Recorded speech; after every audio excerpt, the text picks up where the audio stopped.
প্রতিদিন জিমে গিয়ে প্রপার ওয়ার্কআউট করে এবং প্রপার রেস্ট নিয়ে বাড়ির খাবার খেয়ে কি আমাদের বডি হবে? হ্যাঁ, অবশ্যই হবে, যদি তোমার প্রোটিন সোর্সে ডিম, চিকেন এইসব থেকে থাকে। আর যারা ভেজিটেরিয়ান বা যারা ভেজ খাও তাদের পক্ষে একটু বডি বানানোটা একটু মুশকিল। কারণ আমাদের বডি ওয়েট অনুযায়ী 1.5 গুণ আমাদের প্রোটিন ইনটেক করতে হয়, যেটা ডিম, চিকেন, মাছ থেকে আমরা সহজেই ইনটেক করতে পারি। এবার যারা ভেজিটেরিয়ান তাদের পক্ষে জিনিসটা একটু মুশকিল হয়ে যায়, কারণ আজকালকার মার্কেটে আমরা যেই পনিরটা পেয়ে থাকি বেশিরভাগটাই হয় ভেজাল।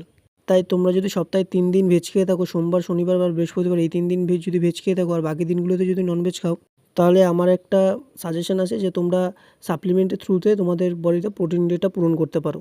এবার যাদের বাজেট নেই সেই ব্যাপারটা আলাদা।